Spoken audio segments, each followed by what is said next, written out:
Abbas Bağırov bir restorandan şikayətçidir. Əməkdar artist Abbas Bağırov Hacıkənddə yerləşən məşhur restorandan şikayət edib. Biz bəzən düşünürük ki, əslində düşündüyümüz kimi olmur. Gedirik, əyləşirik, deyirik, bir tikə çörək yeyərik. Xidmət aşağı olur. Xidmətin içində yeməyin köhnə olması, bir neçə gün bundan əvvəl hazırlanması, çörəyin belə köhnə olması. Bir dəfə getdik mərkəzdə, çox bahalı bir restoranda, yay idi, havada əyləşdik. Nə dedik, yoxdur, pürey var, nə bilim nə var. Biz də bir tikə çörək yeyəcəyik də. Xanım var, bəstəkar xanımla getmişdim. Gətirdilər, pürey 6 gün bundan əvvəl hazırlamışdı. Üstünə də bir dənə belə nanə taxmışdılar. Güya nanənin qoxusu köhnəliyi götürsün. Və mən onlara sübut etdim. Dedim, bu dəqiqə aparacam laboratoriya. Neçə gündür bundan? 6 gün bundan əvvəl pişirmişik, biz belə edirik. Qoyuruq soyuducuya, sonra müştəri gələndə onlara belə verir, yeyirlər. Bax, belə restoranlar çoxdur. Təbii ki, istinad edirəm, Axşam.az xəbər verir ki, rov satılır. Məkanda xidmətin çox pis olduğunu bildirib. Xidmət sıfırdır. Sifariş qəbul edənlər, iş səviyyəsi sıfır. Yəni, hər şey sıfırdır. 11 stola 2 ofisiyant baxır. Müştəriyə hörmətsizlik edirlər.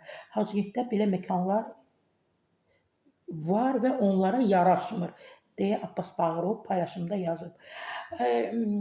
Abbas Bağırov, əslində restoranda çalışanlar, onların da təhsili olmalıdır. Bu sahənin sirlərini dərindən bilməlidirlər, yəni peşəkar olmalıdır.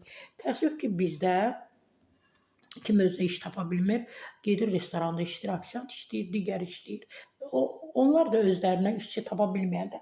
Çünki 10 manat, 15 manat, 20 manat günə pul verir, 15 saat onları çalışdırır. Bəzi adamlar işsiz olduğuna görə, ən çox gənclər məcburiyyət qarşısında qalıb, əlbəttə gedib çalışırlar orada. Ona görə də sıfır olur.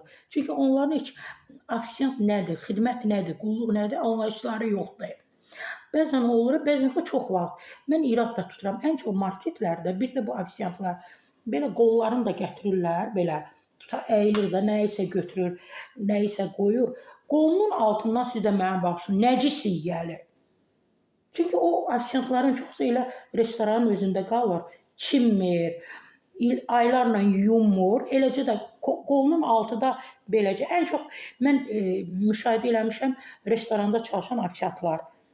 Məkanlarda, qoy deyim də elə əyləncə məkanlarında da çalışanlar.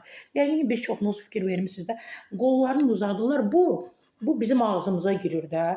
Qolunun altı sapsarı görürsən də belə sərt kirpə alıb, qoxu da ki, dəhşət bir qoxudur.